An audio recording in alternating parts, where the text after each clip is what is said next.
Hey everyone, welcome to diorama update number 71. I know it's been a little bit since I've done a proper diorama update, but I'm back to the bench, and Sunday is a normal day I do it, and it's a pretty good time. Just put my son down for a nap, so let's get right into it. We got two things to talk about today, or a couple things actually. One of them is the HIDF bridge defense that I'm working on, another diorama that's coming up in the works, and then the show I'm going to in November. So I'll be meeting Floki's models and GrayScaleModels up in Columbia, Missouri for TigerCon2023. If you're going to go to that, let me know down below. I'd love to meet some folks if you guys will be there. Now, if I can, I'll be taking this Horizon Island Defense Force diorama if it's finished. But we'll get into the base in a moment. Yesterday was my first day, actually, I would say, back at the bench. I did some figure painting this past week. That's 3 layers of Splinter or Russian tank crew highlight color on those uniforms. I'm going to go for a old school Marine Corps uniform. Since this is the Horizon Island Marine Corps, I kind of want to incorporate some neat stuff like that. I've got the crew members getting painted up. I put 2 layers of Splinter stripes on their vest. I'm going to make M81 vest. They've got the Field Blue crewman uniforms, OD helmets. Got some more work to do on them, obviously.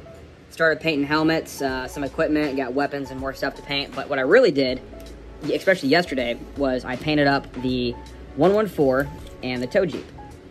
Now, I'm not done, obviously. They've got a lot of work to do. I want to do a lot of chipping, and the chipping I want to do is actually what I did on this Puma. You can kind of see it right there. The little bits of chipping, I want to do that. Since this is Horizon Island, it's, old, messed up and stuff. That's why there's steel plates on the side and all that fun stuff. So really kind of make it look used and abused. I did some post shading or post fading on the top of the vehicles. Had lots of fun. I've got a lot of stuff to hand paint on this tow Jeep. I've already started working on some stuff. But yeah, really fun. I really am enjoying. I enjoyed doing the, I think it's MERDC. I don't know how to say that. Murdoch camo. I tried going for something like that, but like homemade, rough version of it. Since this is a Horizon Islands. Jungle camo, kind of neat stuff going on. I got the interior painted up, and I gave it a couple washes of black acrylic. What the fuck was that? Whew, my cat just gave me a fucking heart attack. All right, anyways.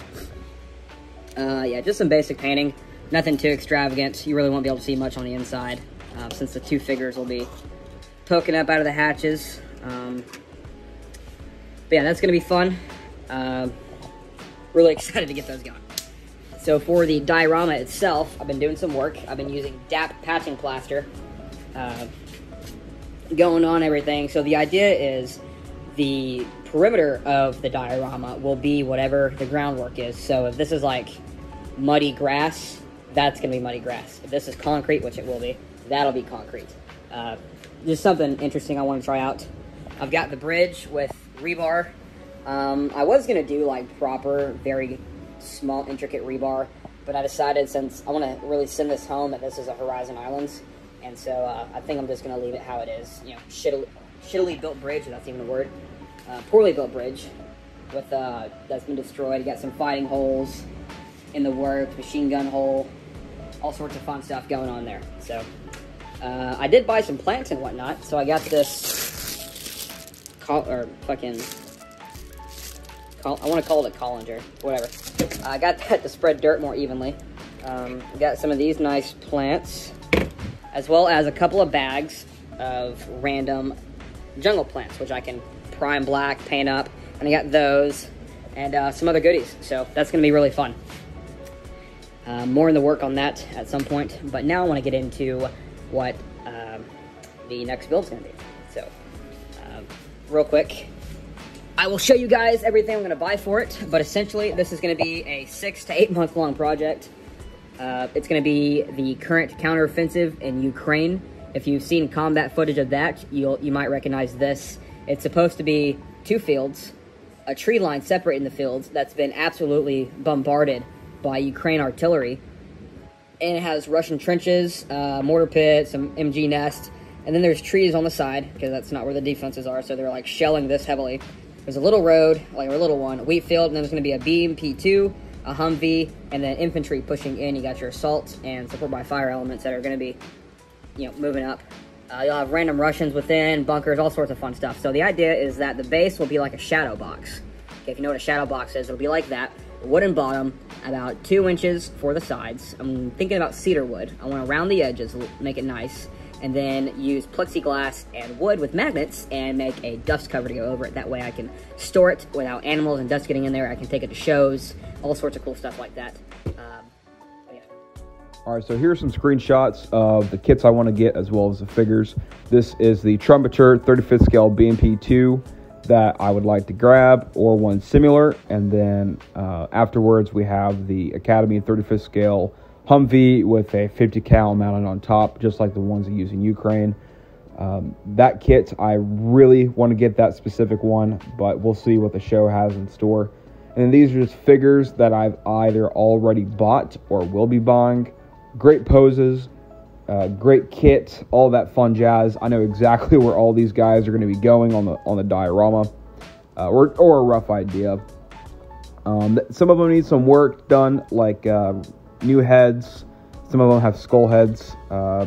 Maybe some different weapons on a couple of the guys, some AKs. That way it kind of, you know, switches it up a little bit. But yeah, really looking forward to this. You know, with the winter time coming up, I'll have a little bit less time at the bench, so being able to work on 40 figures throughout the winter, I think will be good. That way, you know, I could go down for 20 minutes, do a little bit of painting, do like one color of a camouflage, go back upstairs, next day come down, spend an hour, you know, stuff like that. But here we have some screenshots of the references or the inspiration I had. I was going to do a Bakhmut diorama, but, you know, obviously I decided against that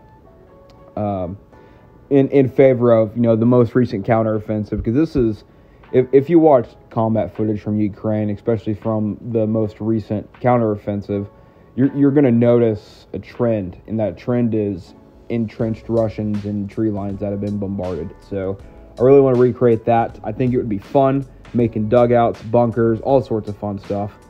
But anyways, guys, hope you all are having a good one. Sorry for the lack of videos. Follow my Instagram if you want to see more. I may not be posting every Sunday just because of the time that I'm lacking. I'd rather spend that modeling. But every time I'm at the bench, I typically post on my Instagram, so go follow me there. But yeah, hopefully I'm a bit more consistent now that I'm back at the bench. But either way, guys, hope you all are having a good one. Stay tuned for more. Stay safe, and I'll catch you guys in the next one.